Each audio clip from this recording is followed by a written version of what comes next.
Oh, hello. Can we please talk about UFC Vegas 54 at the weekend? Obviously headlined by Yan Blackovich and Alexander Lakitch. So I'm going to be going through that, placed a few bets. Some were good. Like normally, I mean, my bets are terrible. That's usually my moniker. But there were a couple on there that I had a sneaky suspicion. And there was one that was actually spot on perfect because I even called the exact submission that he'd catch him with. That almost never happens. So I'm gonna revel in it whilst I can. Anyway, I'm going to be recapping that event plus having a quick look at what's going on in the news. Mostly, as you know, fighters always going back and forth on Twitter because they're all adults that can just, trash each other on Twitter and just air all their little grievances out for the world to see because that's what we like, isn't it? It's what we like. Anyway, let's dig into the Burt Locker episode 117.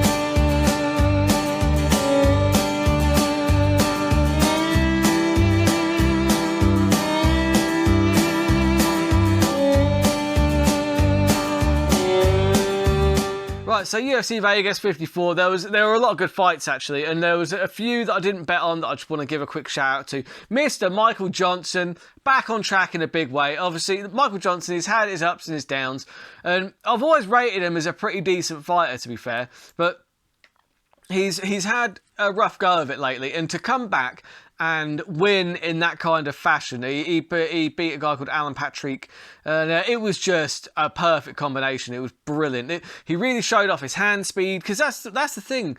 Like Michael Johnson, he's got very, very good hand speed, and he's a very good boxer. And if he lands those combinations on you, you're going to be in trouble.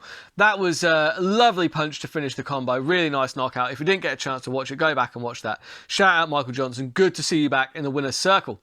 Then you had Hadley versus Nascimento, and this went roughly as I thought it would go. I thought that Nascimento might stand a chance of getting the submission. That was what the money went on, but I did back Nascimento just as an underdog, just straight up to win, because he was an underdog, and I did think that because Jake Hadley, he's really good, but generally speaking, he tends to be able to bully people with his size who are a little bit smaller than he is, because generally speaking, at flyweight, he is the bigger man. And that wasn't the case going into this one. And I did think that was going to be an issue. And the fact that Nascimento is such a good grappler, because he fights out of shooter box with Charles Oliveira. I think he's one of Charles Oliveira's training partners. And let's be fair, Charles Oliveira is one of the best grapplers on this planet. So yeah, it stood to reason. That was a good underdog bet. And so my bet grade on that one, pretty good. Pretty good. And yeah, but look, it's not the last we've seen of Jake Hadley. Jake Hadley will learn from this loss and he'll come back. But I just thought it was stylistically it was a tough matchup for him, that one. Anyway, we've got one to keep an eye on is Mr. Manuel Torres. I'm definitely going to be keeping one eye on this lad because he looked brilliant. He does what I like to call intelligent brawling. He's a Mexican fighter, and you know how the UFC, they love a Mexican fighter to get behind. So I would say he's going to get quite a lot of the old PR machine, maybe get a little touch of that Dana White privilege, let's hope.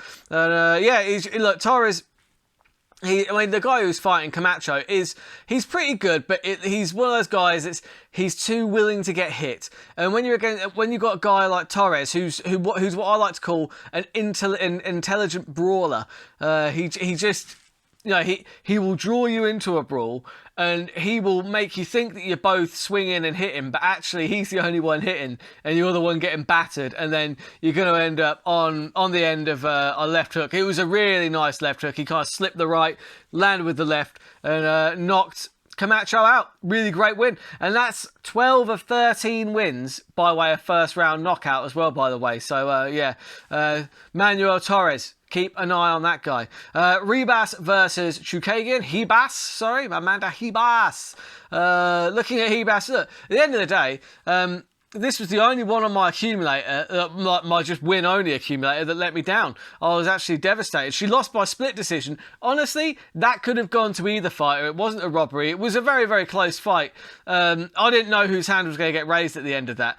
But one thing I would say is that Hebas should not be fighting at 125. She should be fighting at 115. She looked tiny against Shukagan, didn't she? Was that just me? I mean, like, let me know in the comments. I thought that Hebas just looked really undersized at 125 pounds. I think that realistically, she should head back down to 115. I think she'll have far more success there. Then you had Grant versus Smolka. I did say that this was going to be one of the fights of the night, and boy was it. It was a fantastic contest. Go back and watch that fight if you get a chance. And you know what? It was just lovely to see Davy Grant get the better of that one. I'm a big fan of Davy Grant. He's got a very fan-friendly fighting style, and I love that. And for him to get that brutal knockout win because he kind of, because he kicked the leg. He really compromised Smolka's leg. It was really beautifully done, but it was just one calf kick too many. Smolka's leg went out from under him, which led to a very sloppy takedown. Grant saw it from a mile out and just kind of landed some of the most vicious ground and pound shots I've seen in a while. Hats off to you, Davy Grant. Very, very good. Very good. Good fight, and very happy to see Davy Grant back in the win column there. And Ryan Spann versus Ion Cutelaba. Well, I did call it, and you don't get any more. Bet grade was perfect on this one, because not only did I say that Ryan Spann would come in as an underdog, he was an underdog in this fight. Also, I said that Ryan Spann was going to get the submission, but I also even said that it was likely to be the guillotine, because Ryan Spann loves that guillotine, and Ion Cutelaba, he's known for shooting in sloppy. That's what she said. And so look, that was a perfect bet. I'm very happy with that. Very happy for Ryan Spann. Even happier for the 10-1 that I got on the submission, because I thought I didn't do another video, unfortunately, but they didn't have the odds on the submission at the time I did my video last week. But I did say to go and have a look at the odds on the submission, because if they're any good, if they're better than 4-1, you probably want to take that. And significantly better than 4-1. Got 10-1 on that. Very happy with that. And then you had big Yan Blackovich versus Alexander Lakitch. Now, look, at the end of the day, it was obviously, if you saw the fight, you know the result. It was ended by a doctor stoppage, because unfortunately, I think Lakitch, he blew out his MCL or ACL, whichever one's on the outside. Maybe ACL. Anyway, something to do with his knee. It wasn't great. It was unfortunate, but it was a close fight. It wasn't like he was... Because actually, one of the things that I noticed more than anything was that I thought that Lakitch would have a real advantage when it came to kicking, specifically the low kicks. And I was very wrong there, because Yan Blackovich has clearly been drilling that, because he checked pretty much every single one of Lakitch's kicks, and I think that might have been what kind of led to some of the problems with his leg, because he was clearly, because he was checking all those kicks, so like you could see that was starting to bother Lakitch, and he was returning with his own low kicks. But you see the size of Lakitch's calf, but it was his other knee that went. But it could have well been that he couldn't put enough weight on his left leg, so he's favouring his right leg, putting more weight on there.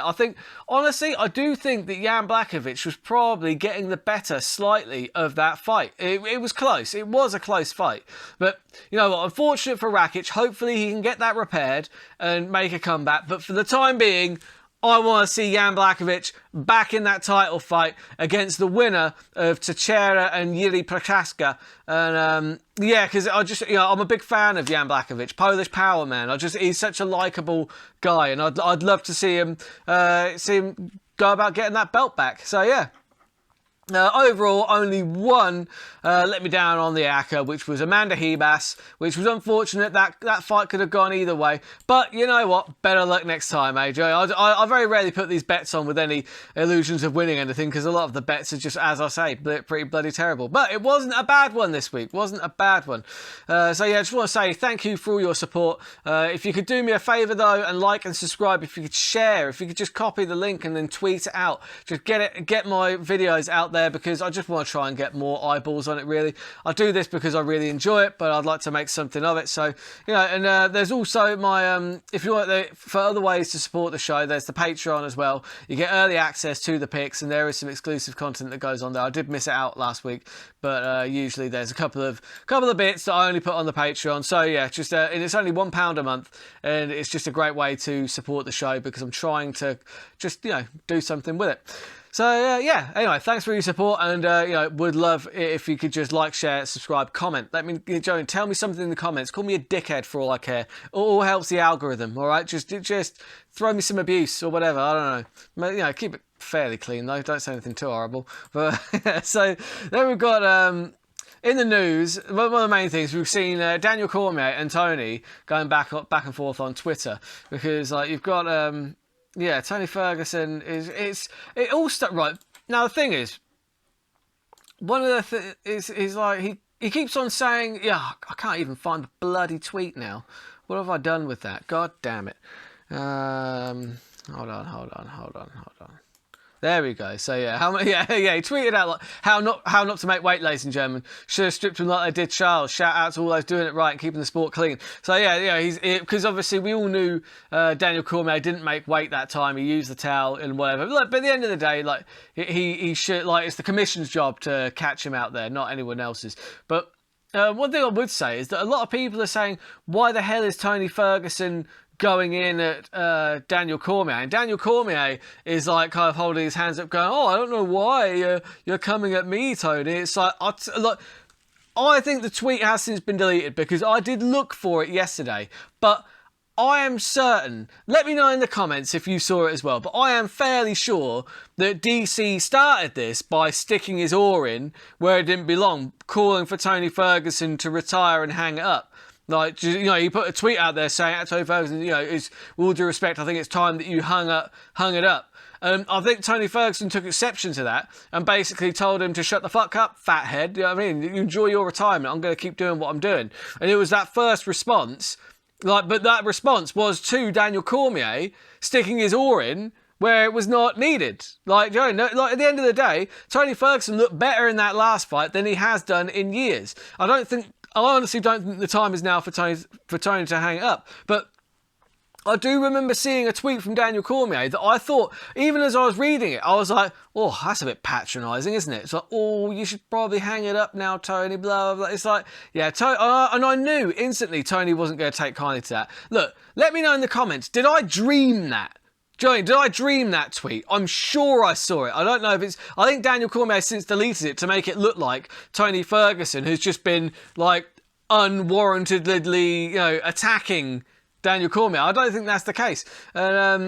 And Tony Ferguson, he's just been he has just been trying to flame Daniel Cormier, and Daniel Cormier is just going, I don't know, because even on the Believe You Me podcast, they said, well, I don't know why Tony's having a go at, why is he coming in at Daniel Cormier? And it's I think the answer to that is that Daniel Cormier basically told Tony that he should hang it up. And it's not being funny, but coming from a fellow fighter, that's kind of condescending and kind of shitty. Do you know what I mean? I don't think DC needed to tweet that first one out. And I knew he was going to get a response. And then he's like, I don't know why you're attacking me. Either way, it's the height of entertainment. And there's not much else going on in the MMA world right now, other than the usual clickbaity bullshit. So anyway, Andrea Lee fought at the weekend. She lost to this Brazilian chick. And the Brazilian chick, I think, poked her in the eye or something. The ref didn't see it, and she was holding onto the gloves. Look, those are dirty tactics. That's what those are. But it's up to the referee to spot those, right? And their corner was getting a bit amped up. And in their corner, he said, it's just a dirty fucking Brazilian. It's look. And then you've got fucking bjpen.com deciding to use the fucking clickbait, trying to get the outrage, saying Cornerman was racist. Number one, Brazil is a nation, not a race. There are many different races in the country of Brazil.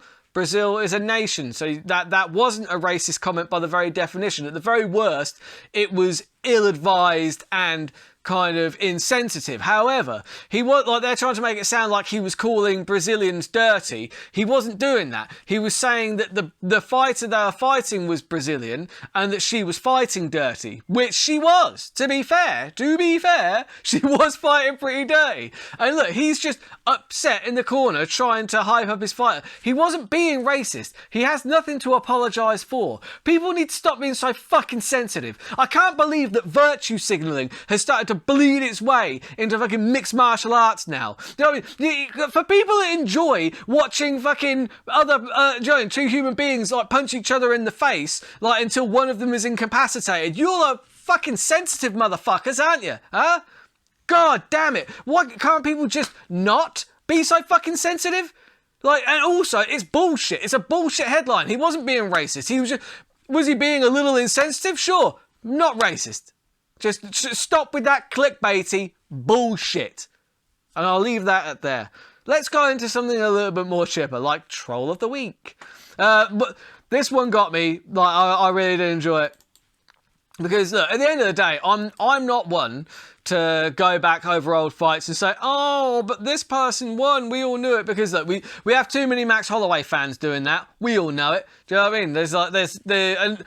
And before that guy pitches in again, who fucking, like, left a 5-page comment a few weeks ago saying, oh, what MMA journalists are still saying that Max Holloway won that second fight. I didn't say MMA journalists, did I? I said Max fans, especially on fucking Twitter and on fucking Facebook and that shit. They're all still saying, oh, but he won the second Volk fight. Anyway, my point is, I don't like to dwell on those fights. I just think you accept the judge's decision for what it is. And I felt the same about the McGregor-Diaz 2 fight. That being said, it was close. But this meme still made me laugh. So I'm going to pop it up here. This is from the sitcom Parks and Recreation. You've got Anne and Ron Swanson. She's trying to kind of do a little medical evaluation on him. So, have you got any mental illness in your family? And he just looks and says, I have a cousin who thinks that McGregor won the second fight with Nate. Which is saying that those people are mentally ill, you see? So, yeah. No, anyway, it just combines... It's one of my favourite sitcoms. And, combines that with an MMA meme. I'm pretty happy with that. And then this one as well, I really enjoyed. I actually had to turn it into my own one because I saw it copied the image, but then it didn't show, like, it was a caption that somebody had left, so I can't take the credit. It was on Reddit, and someone said, hey man, Daniel Cormier is one hell of a country singer, and I kind of stole that, because actually, you know what, I didn't realise he does look a lot like Darius Rucker. Like, I'm into country music, I like country music. It's like, Darius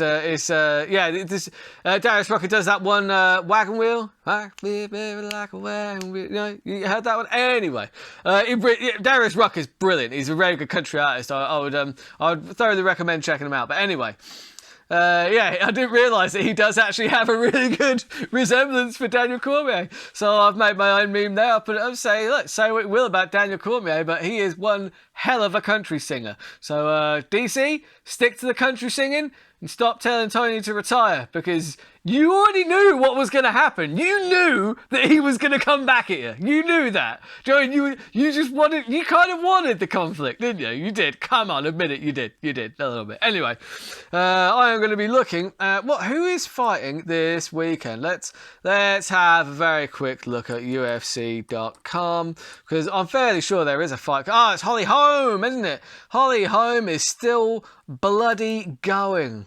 Fucking hell, Holly. I thought you'd retired. Oh, sorry. It's not that I'm telling her to retire. Far be it. I wouldn't ever do that, DC. Holly Holm against Ketlin Vieira. That should be interesting. Ketlin Vieira's pretty good, to be fair.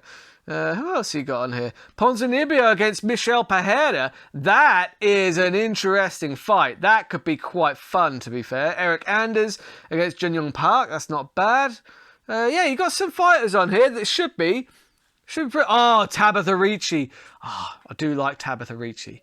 She's it's either Tabitha Ricci or Tabitha Ricci, but she's one of my favourites. I might be in love with her a little bit. Just a little bit.